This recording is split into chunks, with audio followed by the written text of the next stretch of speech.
COVID-19 virus প্রতিরোধে সহায়তা করতে চীন থেকে 10 সদস্যের মেডিকেল টিম ঢাকায় এসে পৌঁছেছে। সোমবার সকালে রাজধানীর হযরত শাহজালাল আন্তর্জাতিক বিমানবন্দরে তারা এসে পৌঁছান।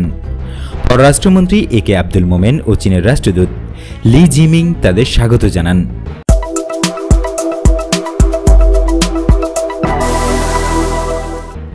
10 সদস্যের এই টিমে রয়েছেন চিকিৎসক, নার্স ও প্রযুক্তিবিদ। চিকিৎসা টিমটি চীনের জাতীয় স্বাস্থ্য কমিশন দ্বারা সংগঠিত। প্রধানত হাইনান প্রদেশে 10 অভিজ্ঞ চিকিৎসক নিয়ে এই টিম গঠিত হয়েছে।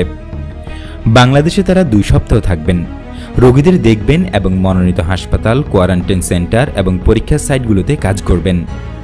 বাংলাদেশি সহযোগীদের সঙ্গে মহামারী নিয়ে গভীর আলোচনা করবেন এবং নিয়ন্ত্রণ ও চিকিৎসার জন্য দিক নির্দেশনা ও প্রযুক্তিগত পরামর্শ দেবেন এই বিশেষজ্ঞ দল।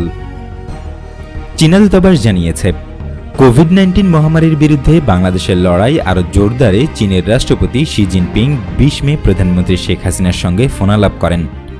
2 বন্ধুত্বপূর্ণ দেশের শীর্ষ নেতাদের মধ্যে সেই আলোচনায় রাষ্ট্রপতি শি করোনা মহামারীর বিরুদ্ধে সর্বাত্মক যুদ্ধে সত্যিকারের বন্ধু হিসেবে বাংলাদেশের পাশে থাকতে প্রধানমন্ত্রী শেখ হাসিনাকে আশ্বাস দিয়েছেন।